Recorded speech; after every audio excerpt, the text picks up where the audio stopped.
Fala, meu povo, tudo bem com vocês?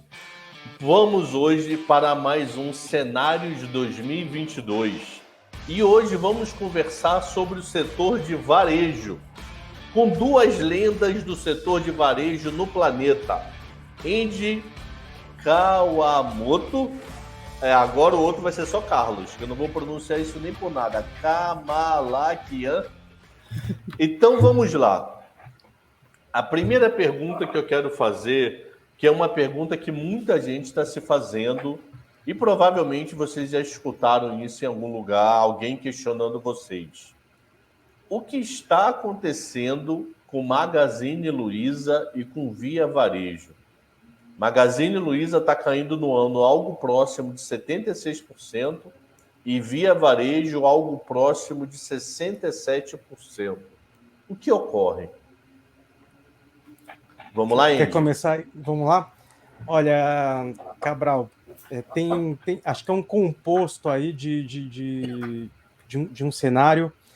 Primeiro, se a gente olhar, né, o próprio setor de e-commerce, né, a gente tem talvez um dos setores mais concorridos aí da B3. Né?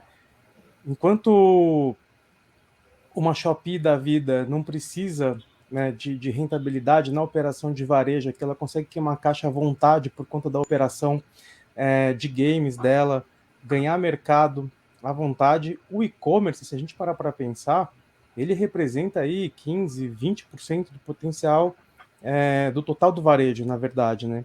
E ter players, né, que vão queimar caixa, que vão, né, aumentar por conta disso custo de aquisição de cliente, né, reduzir margens, disputar cada vez mais de maneira feroz, né, o consumidor, você ter operações sustentáveis nesse cenário fica muito difícil, né? Vendo aí um Mercado Livre crescendo cada vez mais, investindo no físico, né, que o Mercado Livre tem feito é investir em pequenos hubs logísticos, em lugares que tem uma demanda muito grande, né? Ele trabalha bem essa inteligência de consumo e consegue desenvolver esses hubs de maneira bem assertiva, fazendo com que a entrega seja muito rápida, que é um super diferencial competitivo, né?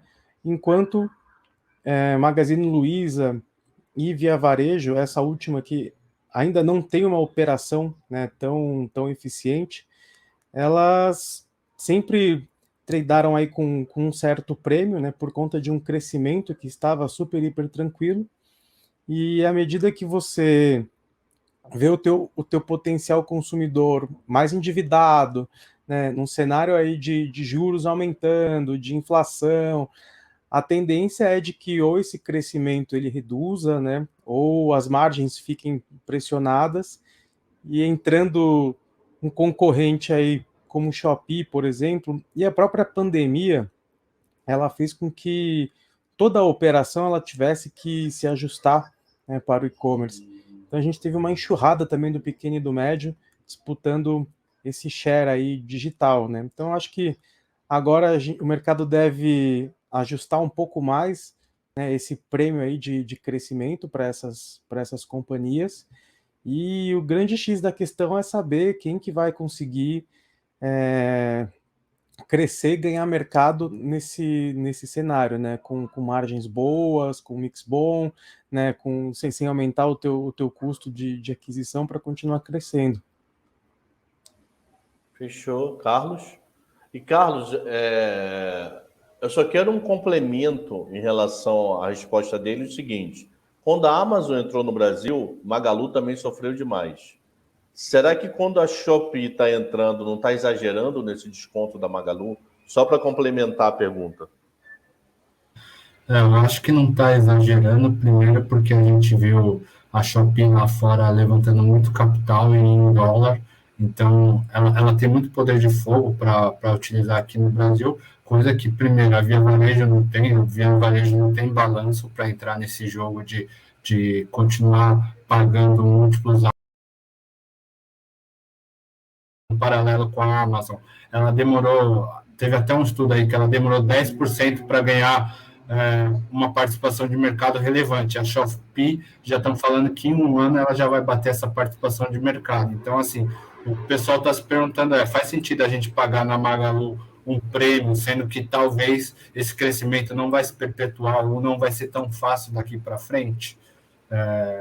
E aí acho que é isso que meio que aconteceu no preço da ação aí. Aí eu te faço uma pergunta, Calil. Pode acontecer com a Shopee o que aconteceu com a Enjoei no começo? O quê? Tem produto ali dentro que é pesado eu falar a palavra falsificado, mas a relação preço-marca não bate. Perfeito. Se você for ver ali, poxa, você vê às vezes uns relógios, camisas com marcas conhecidas, R$15. Então, a chance, eu não quero afirmar para evitar algum processo, mas a chance de ser produto falsificado é muito grande. A Enjoei sofreu muito com isso no começo, de falar que tinha Rolex falsificado, que tinha roupa falsificado. O quanto a Shopee pode sofrer com isso? De reguladores, de CVM, etc., pelo papo, ok, você está vendendo barato, mas é você que está com a cara dando a tapa. Não é o cara que está atrás. O cara atrás só está usando a tua estrutura. Então, quanto eles podem ter esse problema? De fato, antes de eu comentar esse problema, até me lembrei agora que você comentou, o que também está tendo tá tendo um lobby, né? Porque hoje você sabe que quando você importa uma coisa via Shopee, você tem aquele shield de $50 que você não paga imposto. E aí você sabe que rola algumas coisas lá que o pessoal acaba mudando o valor para não pagar imposto. Mas está tendo um lobby das varejistas brasileiras para acabar com isso, e isso também pode impactar a Shopee no curto prazo, tá? Mas, voltando para a sua pergunta, ela vai sofrer a mesma pressão que a Enjoei sofreu. O que difere é que ela não é listada no Brasil e não é regulamentada aqui, né? Então, assim, ela tem menos exposição a isso. O que vai dizer isso são os consumidores, né? O que aconteceu muito na Enjoei é que você teve alguns influencers que entraram nessa briga e acabaram denunciando, e aí ganhou mais força o caso, mas não gerou nenhum passivo relevante para a empresa até hoje. Então, é difícil você imaginar que o mesmo vai acontecer com a Shopee daqui para frente. Ok, Andy? E tem um outro ponto também, é que até essa regulação, né, desmembrar a operação, etc., Eu lembro que o próprio Mercado Livre, ele sofreu isso no começo, né?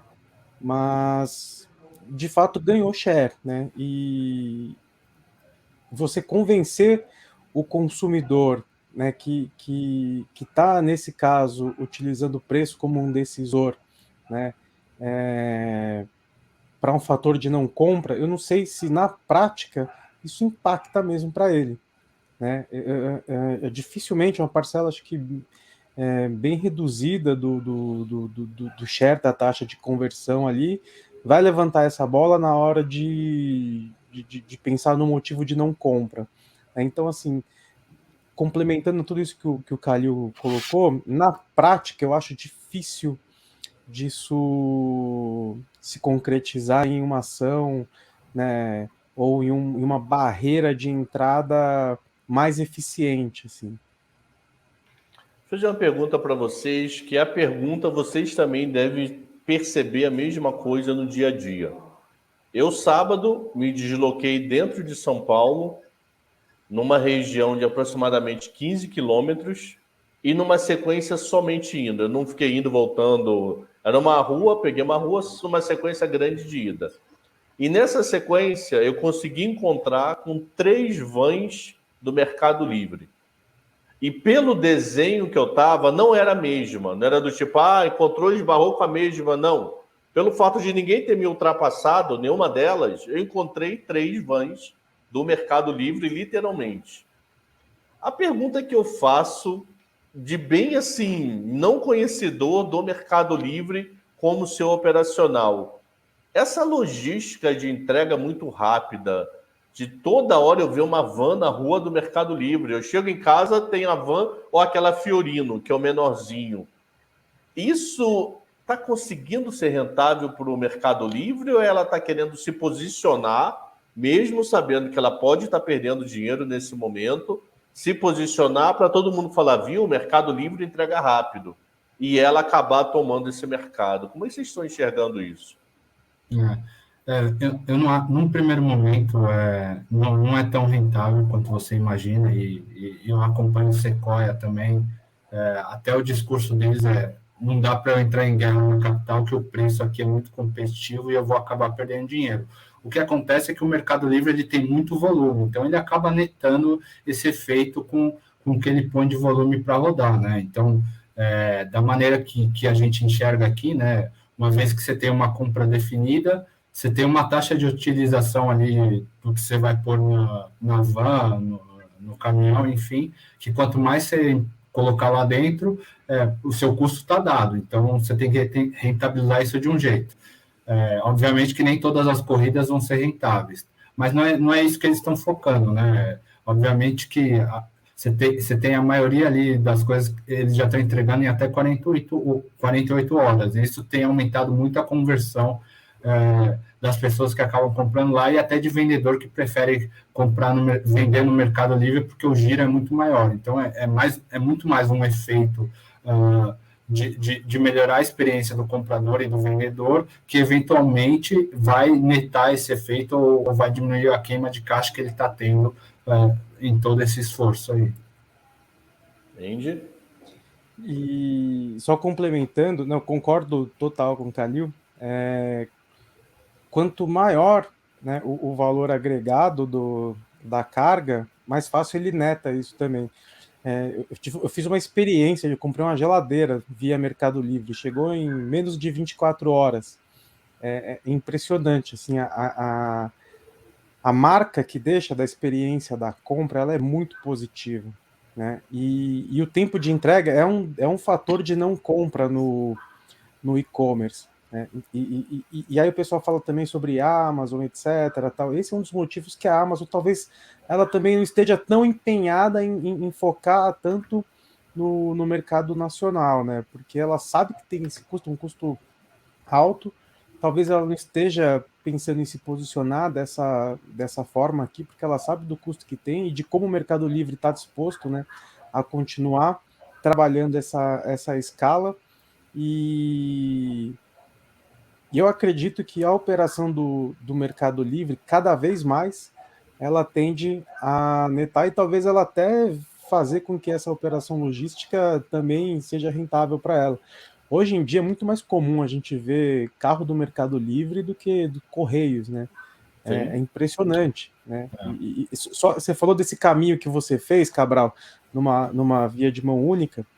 Esses dias eu fiz aqui também, perto da região do Shopping Morumbi aqui, eu contei 2 hubs, 2 mini centros logísticos do Mercado Livre. Eu vi lá o caminhãozinho parado, tal, etc. Fui lá de xereta, assim, né, para conversar. Falar, não, isso aqui é um depósito do Mercado Livre. Então, eles adicionando esses depósitos, e agora tá barato para ele tomar esses espaços, também esse custo, né, tende a ficar cada vez menor, né? Porque o caminhão ele acaba fazendo um caminho muito mais inteligente, às vezes rodando um conjunto de bairros, né? Então o custo fica melhor e a logística, né, o caminho fica muito mais eficiente. Então isso no médio e longo prazo pode ajudar também a reduzir esse custo. Só um ponto interessante também que eu lembrei. Esse ano a Amazon passou a FedEx em número de pacotes transportados nos Estados Unidos. Então você vê que não é só uma estratégia do Mercado Livre, realmente faz sentido, né? Uma coisa que eu conto para todos, logo quando a Amazon chegou no Brasil, eu precisava comprar um livro. E aquele papo, né? 10 dias úteis, 8 dias úteis, 7 dias úteis, isso já estava no meu subconsciente. Aí a Amazon falou, eu comprei numa sexta, umas 5 da tarde. Tava lá, 2 dias úteis eu te entrego. Eu falei, como eu vou precisar pôr o livro para daqui a uns 10, 15 dias? Ok, chegar na terça, quarta, de boa total. Sábado de manhã, tava tranquilão lá em casa, não sei o que, interfona. Aí aquele papo, né? Quem é casado sabe disso. Só vai levantar para atender o interfone quem pediu a coisa. Pediu padaria? Não pedi padaria. Para você ter ideia, era umas 9, 10 da manhã. Pediu padaria? Ah, não, eu não pedi não. Ah, então não é para mim. Ah, também não é para você. Aí rolou aquele papo, fui lá e atendi. Pô, era a Amazon, ou algum distribuidor da Amazon, me entregando o livro em menos de 24 horas num sábado. Porque eu sei que isso, eu conto para todo que isso me impressionou demais. Enquanto todo mundo falava em 10 dias úteis, 12 dias úteis, para um livro. Eu não estou falando da tua geladeira, Índia. Eu estou falando um livro. Literalmente, o negócio de uma caixa desse tamaninho, eles me entregaram em menos de 24. Agora, uma outra pergunta. Eu sou velho. Como assim? Eu tenho 50 anos e tenho algumas manias de velho. Livro, geralmente eu compro porque um amigo encomendou, eu gosto do autor, então eu vou lá no online, compro e vida que segue. Agora, eu não consigo me imaginar comprando uma geladeira sem antes encostar nela, sem antes abrir a porta para olhar lá por dentro. Pode ser que até que eu compre no online, não estou dizendo que eu não irei comprar no online, mas eu não compro ela cegamente como eu compro um livro.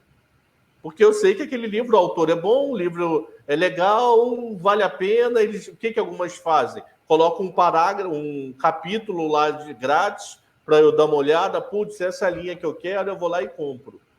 O quanto esse público Cabraus da vida, como eu, ainda pode dar uma sobrevida para Magazine Luiza, para Ponto Frio, para Casas de Bahia, que é aquele que quer ver, literalmente.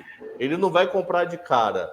E, ao mesmo tempo, como o Mercado Livre e a Amazon pode entrar num público desse, já que eles têm loja física para distribuição e não para ir visitar.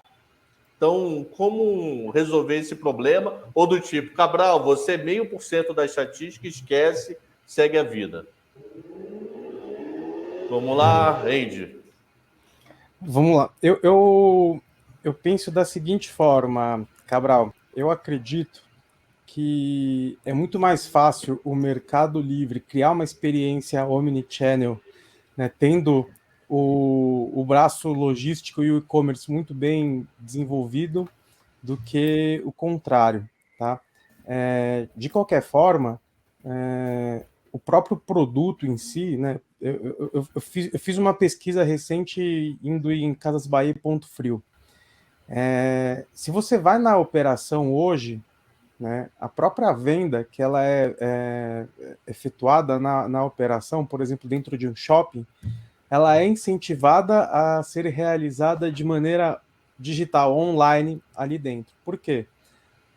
O operador vai pagar menos custo de aluguel, de ocupação para o shopping, né, porque a venda, teoricamente, ela foi feita no digital, além de levar o consumidor para a plataforma e para ter essa experiência. Tem produtos que eu acho que pode ser um pouco mais difícil, né? O próprio comportamento do brasileiro, ele tem isso, né? De ir lá, pegar, ver, experimentar, né? Sentir. Mas eu acredito que no médio e longo prazo aí, isso deva se consolidar cada vez mais. E eu acho que, assim, para alguns segmentos, por exemplo, vestuário, eu acho que isso pesa mais, isso é mais impactante.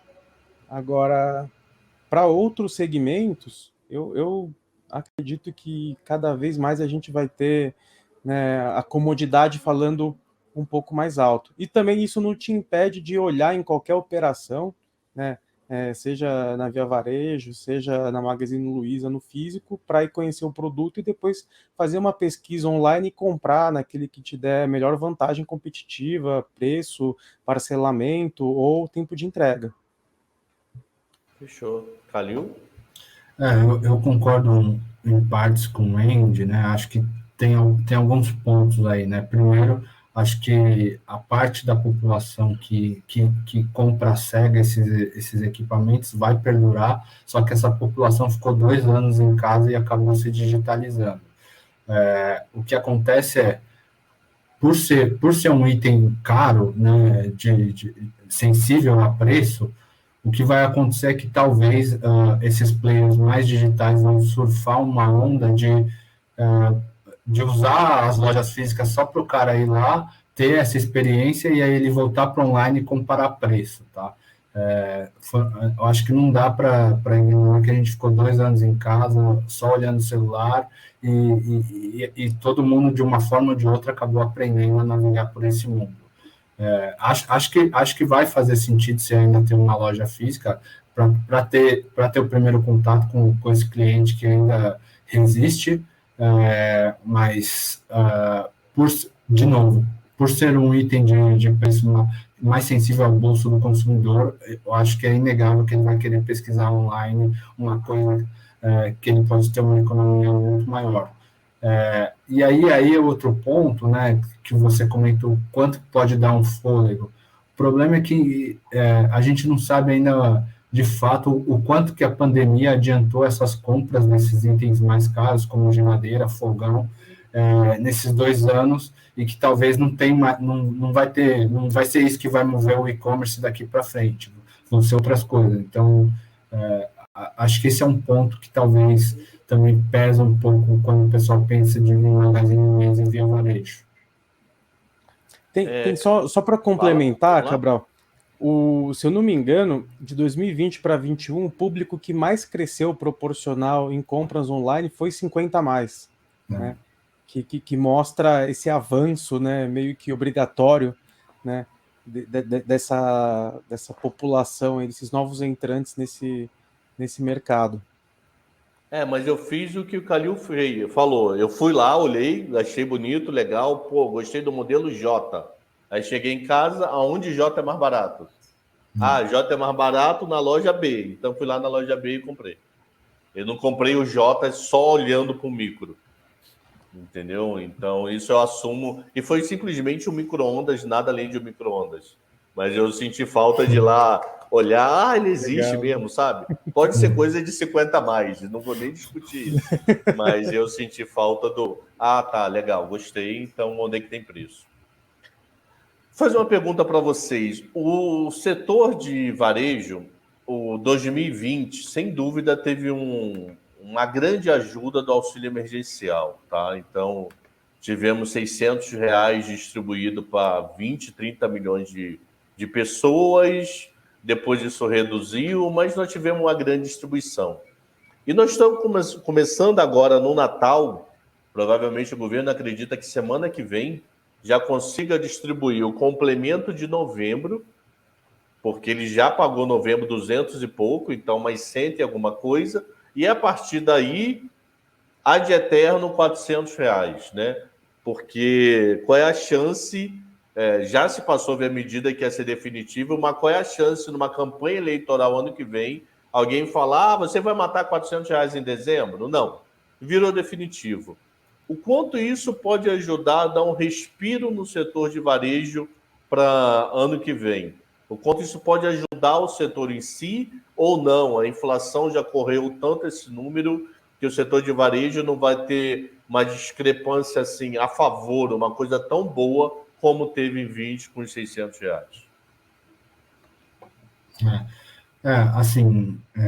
De fato, isso aí vai dar um fôlego para o varejo, mas acho que vai ser mínimo, né? Acho que teve até um gráfico aí que a cesta de compras, né, a cesta básica de compras de alimento já subiu tanto que supera o salário mínimo, né? Então, de novo, a gente teve alguns momentos de pandemia, né, ali no primeiro momento, quando todo mundo recebeu a primeira parte do auxílio emergencial, ainda tinha-se dúvida de quanto iria durar e muita gente não tinha perdido o emprego e a inflação estava batendo na porta. Ninguém fez economia e acabou gastando, e até por isso que o e-commerce e o varejo decolou naquele momento. Hoje, a realidade já é outra, né? Então, você está tendo uma inflação em materiais de construção, em alimentos, em qualquer canto da economia. Depende do que a gente está falando aqui de varejo, né? Se a gente for falar de vestuário, talvez esse é um setor que vai sofrer um pouco mais, né? Você vai querer comprar comida ou vai querer comprar roupa, né? Dado que você ficou 2 anos basicamente sem comprar roupa porque não teve evento. E aí você já adiantou muitas compras ali de ticket pesado maior durante a pandemia, que era o fogão, micro-ondas e tal. Acho que a mentalidade das pessoas mudou um pouco agora, e não acho que deva acelerar tanto o e-commerce. Vai dar um fôlego, mas acho que fica difícil ainda para olhar para o ano que vem. Olhando para esse Natal, eu acho que até ele pode, né, ajudar um pouquinho, mas eu concordo com o Calil também, por mais outros motivos. Primeiro, se eu não me engano, eu não vou ter o dado aqui de cabeça, mas a tomada de crédito emergencial, né, via cheque especial, né, o rotativo, ele já está aumentando. Né? Então, o wallet share aí do brasileiro ele já está prejudicado porque ele está muito endividado. Né?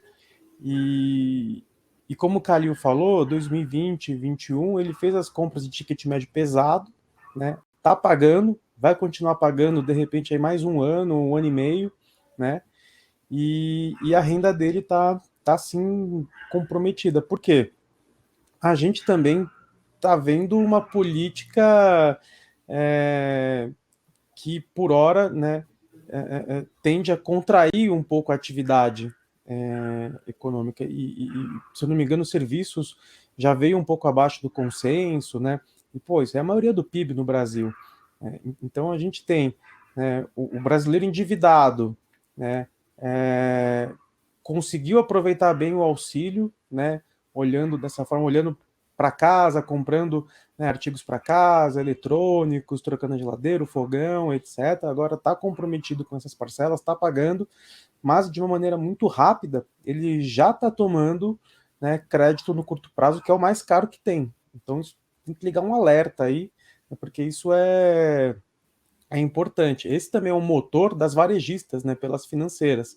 Então, se começa a ter muita inadimplência, né, automaticamente você tem que liberar menos crédito via a própria financeira, e isso já freia o teu consumo, né, ou incentivo a você consumir mais, ou aumentar a venda por CPF, enfim. Então, eu acho que a gente tem um cenário aí bem complexo, bem difícil. Não quer dizer que tenham operações que podem se beneficiar, mas, num geral, vai ser um ano bem complicado. Outro ponto também, aí falando do varejista, né, se a gente pegar o pequeno e o médio, que é 70% aí do mercado, eles tomaram Pronamp, crédito via Pronamp, né, a uma taxa de juros que agora o cara está pagando uma parcela, pô, muito maior. Né, então, ele já tem um custo, né, maior por conta da inflação, então você tem margem menor, aí o crédito que você tomou, que você teve que queimar esse caixa porque demorou mais para a economia voltar, você está pagando mais caro agora, então é muito difícil a gente ver, né, uma aceleração aí de contratação, o cara investir primeiro para tentar reativar esse consumo. Eu acho que vai ser um ano todo mundo meio que se apertar, trabalhar com as margens um pouquinho reduzidas e esperar para ver se o endividamento do brasileiro começa a melhorar ou se os juros começam a respirar lá na frente para ele tomar crédito de novo ou para o consumo voltar e acelerar um pouquinho mais. Fechou. Deixa eu fazer uma pergunta para vocês. Quem apanha não esquece, e quem bate esquece. E aí? Será que a vida vai ser aquela empresa que eu sempre vou ficar para aqui? Aqui tá falhando o áudio. Espera aí. O nosso já. Eu vou fazer a pergunta. Quem apanha não esquece e quem bate acaba esquecendo. A pergunta que eu faço é o seguinte: será que todo trimestre, ou pelo menos uma vez por ano, a gente sempre vai ter alguma emoção com um balanço da Via?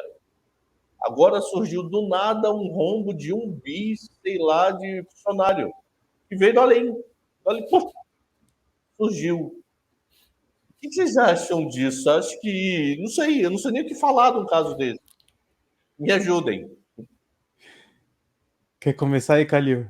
Cara, a Via é um caso complicado, né? Já não é a primeira vez que saem alguns esqueletos do balanço. Acho que esse foi o mais notável, porque ninguém estava esperando e pelo tamanho que acabou saindo, né? Assim, quando a gente escuta o management falar, né, e aí eles fizeram uma bela apresentação ali, basicamente eles tentaram assegurar que, putz, essa é a última vez que acontece e tal, para acalmar os investidores, né, até porque cada um está com seu stake ali na reta, né, mas obviamente que já não é o primeiro, não é a primeira vez que acontece e você já tem um red flag de governança ali. Então, assim, eu não eu acho difícil ter alguma outra coisa assim pior, né? Mas é difícil não se surpreender com os empresários brasileiros. Então, eu não ficaria surpreso se tivesse algo nesse sentido, assim. Só acho que tem que ter um pouco mais de atenção ali. Entende? E para ajudar, você tem um mercado pouco competitivo, né? O cenário está super tranquilo, né? Então é difícil mesmo, porque ela queima muito caixa. É uma estratégia de queima de caixa, né? Assim, o ideal seria que ela gerasse muito caixa e tivesse uma eficiência operacional muito boa, né? Para conseguir fazer jus a essa estratégia.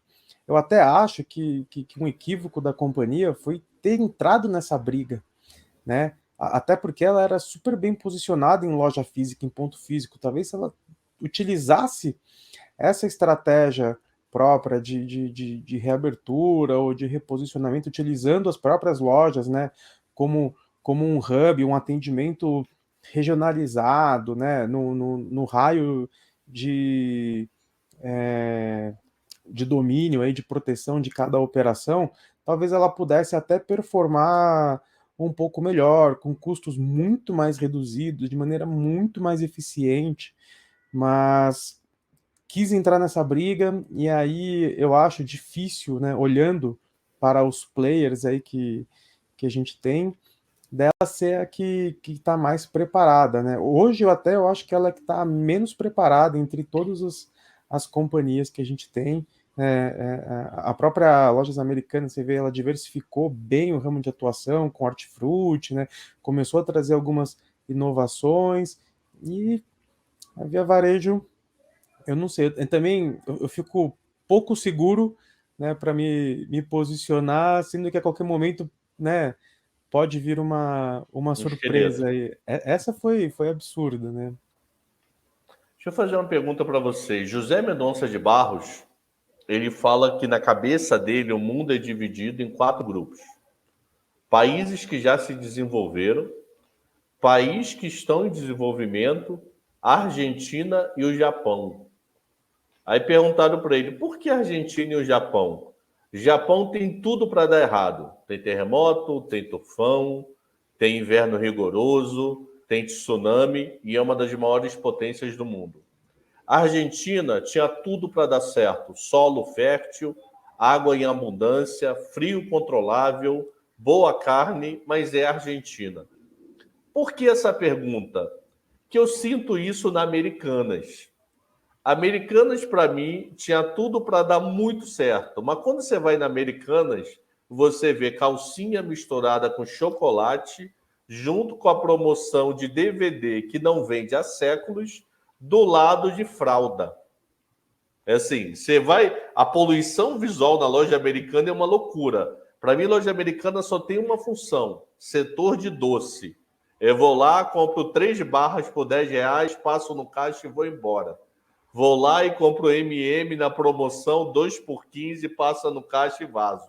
Aí quando você vai no caminho do caixa, você vê uma geladeira vazia, você vê outra com uma água, aí do lado tem um Kinder Ovo, uma caneta, quer dizer, eu não entendo. Para mim, loja americana é a Argentina. Tinha tudo para dar certo, mas não dá. Mas ao mesmo tempo é o Japão, porque ela dá lucro. E aí, onde que a loja americana está querendo se posicionar nesse mundo, meu Deus? O que vocês acham disso? Nossa, Cabral, é boa pergunta, porque é realmente complexo entender, né? Você vê que tem algumas operações que você entra assim, você fala, caramba, é a Blockbuster ainda, né? Sim. A estética tem uma da Ricardo loja, Jafé, né? que é a Blockbuster total. Não mudou nada, né? Tipo, nada, zero. Até o negócio do DVD tá os livros assim, guardados. É uma relíquia, né? Podia fazer um museu ali e tal. Cara, é muito, muito, muito, muito complicado você conseguir entender uma operação desse jeito, porque você acaba trazendo, né, quanto mais SKU você coloca, quanto maior o teu mix, mais diversificado ele for, mais complexo é para você gerir isso tudo, né? Pô, pensa questão de compra, abastecimento, logística, pô, tá vendendo travesseiro, pô, como que o teu CD vai entregar um travesseiro aqui, 10 chocolates ali, né, 5 DVD, putz, é extremamente complexo. E, se eu não me engano, teve até um momento que ela tentou mudar algumas questões dentro da operação, aí imputou eletrônicos, né, colocou celular, aí foi virando, né, vai colocando, vai colocando, vai colocando, e no final você não sabe muito bem o que é, né? Assim,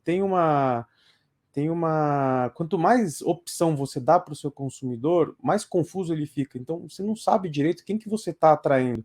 Quem que pensa assim, vou na Americanas, né, porque eu vou ver travesseiro.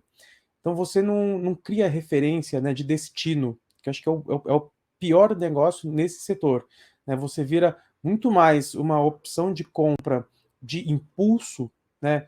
Beleza, dentro de um shopping, você tá lá, né? Você tá precisando, tal, vai no cinema, vai comprar um doce, né? Alguma coisa do tipo, etc. Você tá precisando, você vai tomar uma decisão ali na hora, você vai passar, você tá trafegando pelo PDV, aí você acha alguma coisa, opa, legal. Então, nesse quesito, se a ideia é se posicionar como um grande marketplace físico de compra por impulso, pode ser, né? Mas aí eu não acho que vale a pena você ter um custo físico desse tamanho para essa operação, né? No e-commerce, tudo bem, mas é difícil, assim, para mim entender o real posicionamento da companhia. Fora que assim, eu já tive uma experiência com Lasa, né, como meus clientes, quando eu trabalhava com comportamento de consumo dentro de uma empresa, e assim, putz, a tomada de decisão não é tão ágil, né, as decisões elas são difíceis, apesar de que no passado recente ela tem demonstrado que está tentando inovar, está tentando mudar o mix, mas ajustar essa operação é fundamental. Para mim, você não tem um posicionamento definido, né, em relação à operação dela física. Fechou. Calil? Acho que essa pergunta é até a pergunta que eles se perguntam todo dia, né? Só lembrando que há um tempo atrás eles também tentaram adquirir as operações da Marisa, que por alguns momentos aí, por um e-mail trocado errado, aí acabou não acontecendo, né? Mas, de novo, era uma outra operação totalmente diferente do que ela opera. Embora sejam canais físicos, né? O core da operação era totalmente diferente, né? Dificilmente ia ter uma sinergia ali no D mais zero que as duas iriam se aproveitar. Mas acho que vocês colocaram bem aí, quando vocês fizeram com o Blockbuster, a diferença é que a Blockbuster ficou parada no tempo, né, e decidiu não comprar a Netflix e aí foi dizimada, né? Acho que a Americanas entendeu que talvez o caminho não é no físico, mas ela já tinha construído um parque muito grande para isso, e até hoje está tentando resolver esse esqueleto do passado aí. Assim, é difícil, acho que o Andy descreveu muito bem a operação ali, até para o cliente é confuso, e acho que qualquer uma que, quando a gente pensa em Americanas, acho que a última coisa que é o que vem na nossa cabeça quando a gente quer comprar alguma coisa, até mesmo se for uma barra de chocolate, sei lá, você vai pensar no mercado mais próximo. Talvez seria Americanas que tivesse ali no seu bairro e tal, mas nem isso eles têm direito ainda na cabeça do consumidor. É mais um local de conveniência do que qualquer outra coisa, né? Então, assim, acho que só eles vão poder te responder essa pergunta aí, e é o que demonstra o que eles estão tentando fazer. Acho que eles entenderam que do jeito que está não vai para frente e precisa encontrar uma solução aí. E o valuation reflete isso, né? Fazer uma outra pergunta aqui. Renner. A Renner fez uma captação boa nos últimos meses, deve ser uma das empresas que mais está com caixa e já teve todos os boatos possíveis. Eu não sei até hoje como não teve a possibilidade de comprar a BMC, porque ela já comprou todo mundo e não comprou ninguém. Já escutei da FIT, já escutei Marisa, já escutei CIA, já escutei, putz, Globo, já escutei que ele vai comprar o Flamengo, já escutei tudo. E aí? E aí? Esse caixa volumoso, para aplicar em CDI eu aplico, eu não preciso dela. O que vocês têm para me falar, por favor? Cara, Renner é um caso difícil, né? Acho que teve uma mudança de gestão ali, né? Você teve a gestão do Galó e agora para o Fábio, né? Que acho que acabou mudando um pouco a cabeça da empresa, né? E acho que ficou muito mal explicado também, né? Como você bem colocou, do follow-on que ela fez ali a R$ 39, com uma narrativa para o mercado que já tinha um alvo para ser concluído e por isso que estava levantando o capital naquele momento, né? E de lá para cá o tempo andou e eles não fizeram nenhum movimento e todas as conversas foram negadas pela empresa e de fato não ocorreu nada, né? Aí tem dois pontos ali que na minha visão que podem acontecer, né? Ela está tentando comprar algum player digital que vai dar um acesso para ela, para todo esse universo digital que a gente tem visto, né? E do que ela tem sofrido de concorrência com a Shein, que é um player totalmente digital, né? E que é tipo um Shopee do vestuário e que tem ganhado muito share aqui no Brasil. Ou dois, ela está, não sei se estratégico ou não, ela está vendo toda essa sangria no varejo e o recurso dela foi levantado a um múltiplo muito maior do que está hoje, em tese ela teria muito mais barganha para negociar agora do que quando ela levantou o recurso. Então, isso seria positivo se ela fosse comprar um player estritamente físico. Se ela fosse por esse caminho, né, tem alguns players aí que obviamente que seriam um fit claro para ela, e na minha opinião, talvez seria a CIA. Por quê? Porque a CIA não tem uma operação financeira, né? Acabou de destravar isso com o Bradesco, mas a gente sabe que até ela for fazer isso, internalizar, vai demorar muito tempo. E na Renner você tem a Realize, que sempre foi muito bem operada. E o outro ponto é que quando você olha o mapa de lojas, né, não tem muita complementação. Lógico que tem um overlap relevante, mas é o que menos tem overlap entre C&A e Renner, e são públicos totalmente diferentes. Fora isso, a C&A também está passando por uma revolução interna de transformar todo o supply dela numa logística push and pull, que já foi um modelo que a Renner adotou no passado. Então, assim, me parece fazer de forma estratégica, me parece que esse é um fit mais natural para ela. Agora, tem que ver qual o caminho que ela quer seguir, se no digital ou abranger um mapa físico mais adensado aí. Fechou. Eu concordo com o Kalil.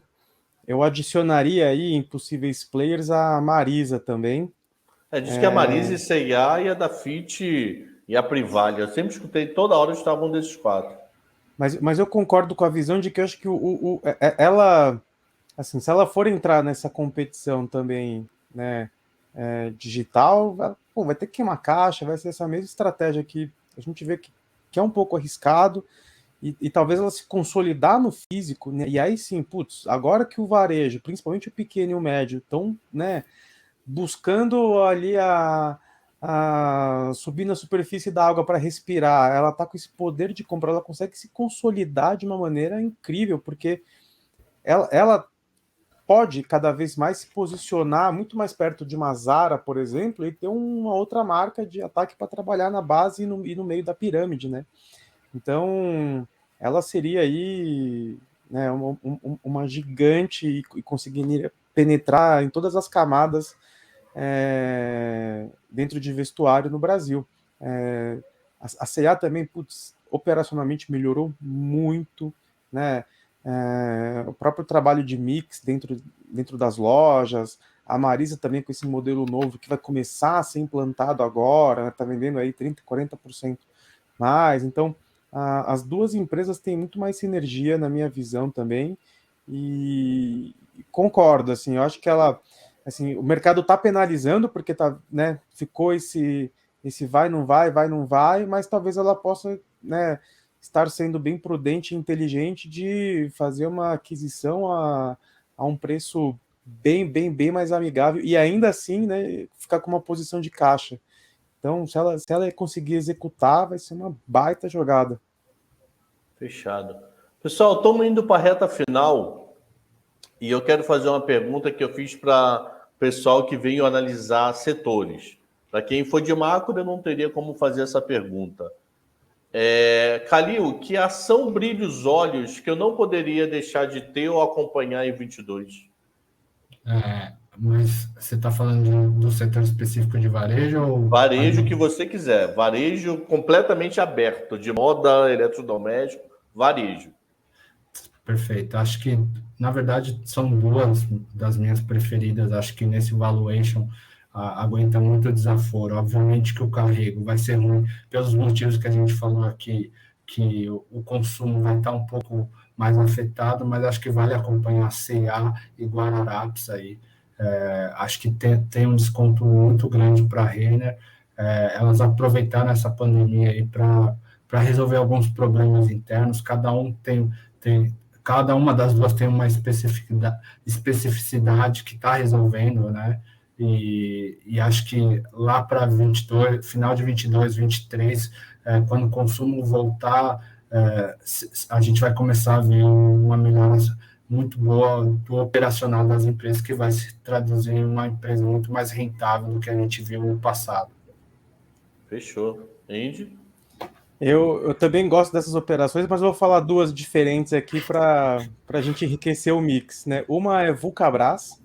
Eu acho que a companhia vai trabalhar com margens aí acima dos 20, 25, 23%. Se você, Cabral, você que gosta também de olhar, procura no World Tennis, Tennis One, se você acha algum Nike. Que não tem. Então, essa é uma empresa que o macro e o micro estão favorecendo ela, né?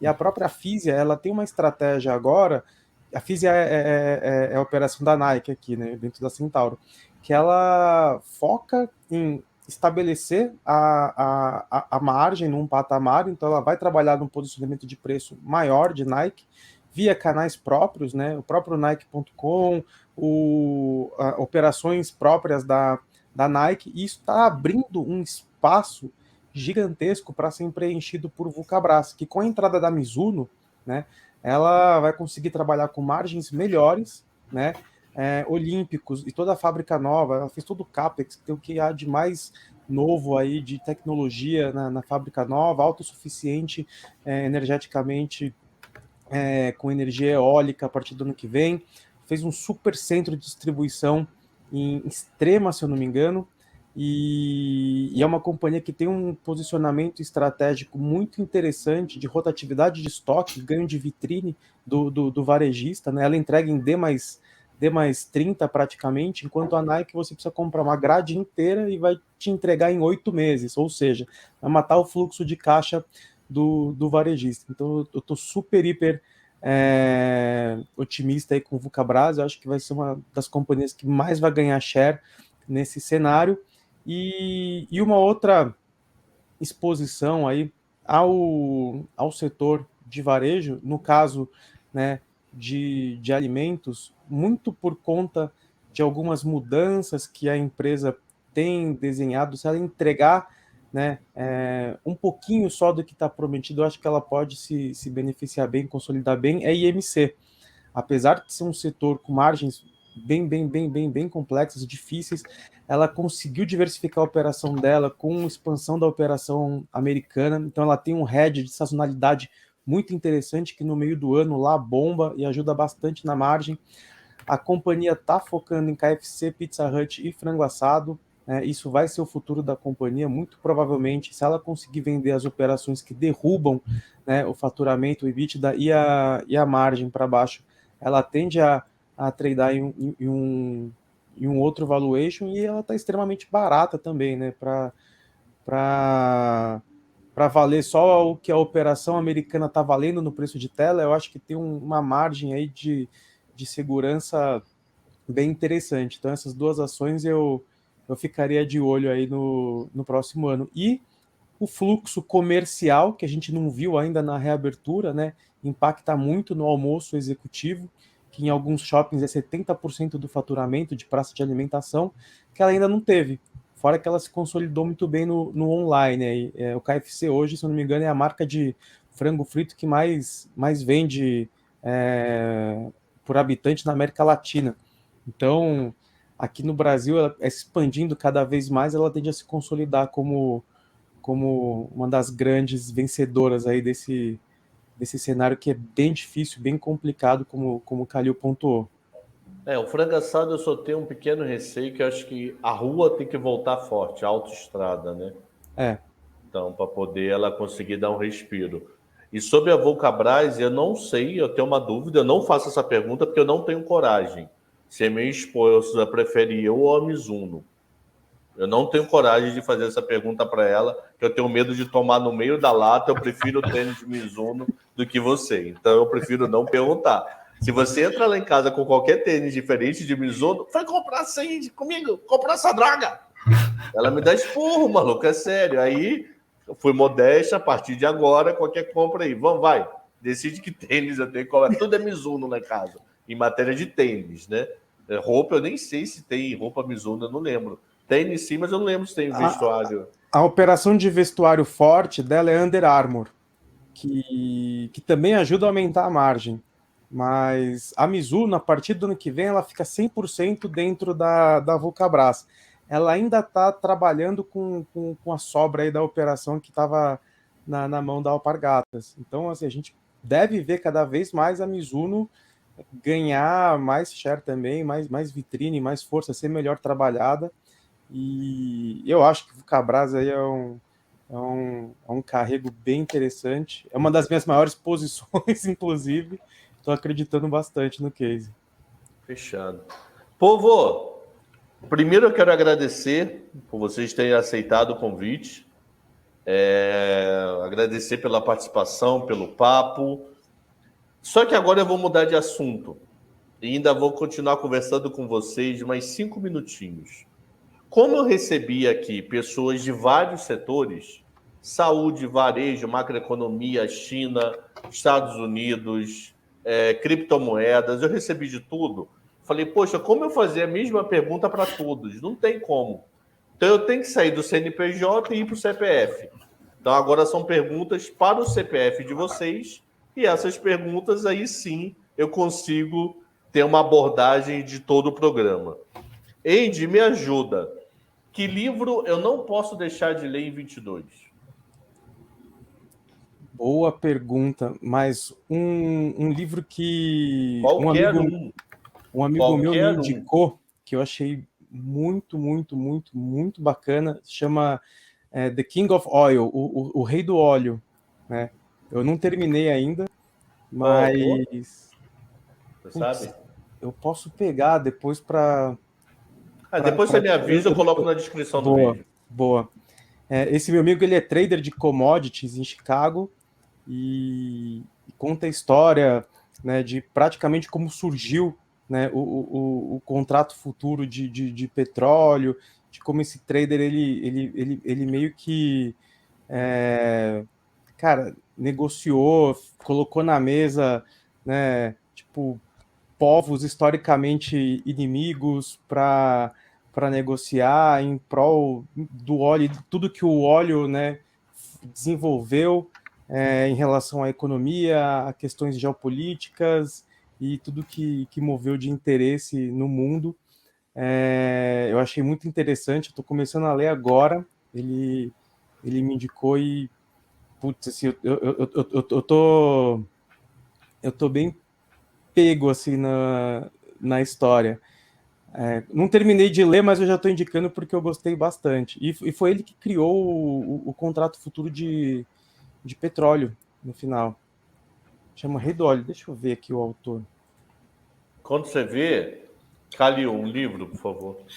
Tá, eu gosto de um que eu li esse ano, muito interessante, chama Investimentos, Expectativas de Investimento. O título em inglês é Expecting Investing.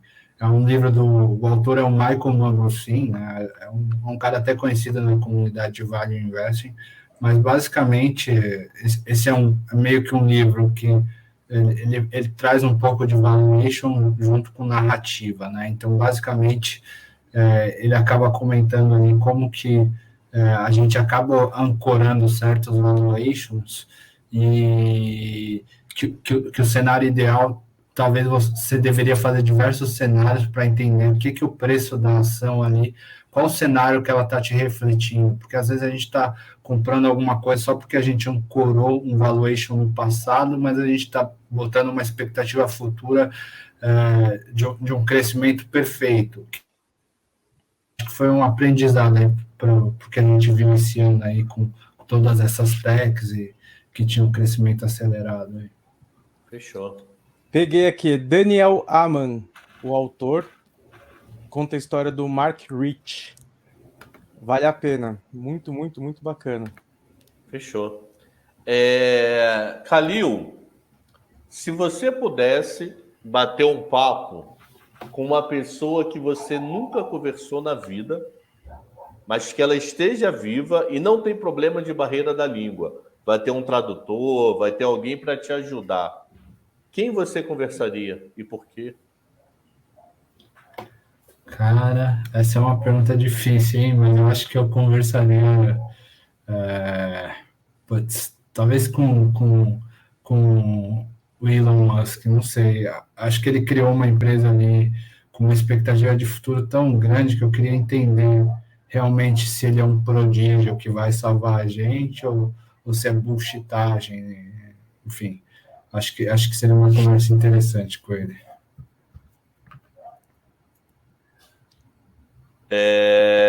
Andy? Eu conversaria com o Michael Jordan. Também já falado de Jordan aqui. Sério? Nossa, Sério. cara, assim, pra mim, o mental, joguei basquete a vida inteira, né? Eu tenho a última temporada dele inteira gravada em VHS, assim, tamanho do fanatismo, e o cara saiu, foi jogar beisebol, voltou e foi campeão. O jogo mental, ele destruía o oponente na mente, assim. Ele é um cara que tinha o jogo mental, assim, assim, cara, ele levou o basquete para um outro nível, assim. Ele transformou o esporte, ele transformou a sociedade, ele transformou um produto, um tênis em um ícone, né? Que aliás até hoje, né? Hoje você vai, cara, você mexe com um americano, mas você não mexe no Air Jordan dele, cara. E putz, se eu pudesse sentar e conversar com o cara, né, para falar da vida de negócios, né? Tem várias histórias. Pô, o cara ficar de manhã antes do jogo treinando, arremessando, à noite, a filosofia, a forma como ele via o jogo e a forma dele fazer com que a prática levasse à perfeição e garantisse, né, um controle mental para ele tomar a melhor decisão naqueles milissegundos, né, decisivos, eu acho que seria fantástico. Pô, espero que vocês realizem aí. Pô, chama o cara. Andy, a última pergunta. Se eu sou professor, né? Então eu dou aula para público de várias idades. Se você fosse conversar com uma turma de alunos meus com 18 anos de idade, qual era a dica de vida que você daria para eles? Cara, muito bacana essa pergunta, Cabral. Eu acho que, cara, a primeira é assim, putz, cara, experimente, sabe? Viva.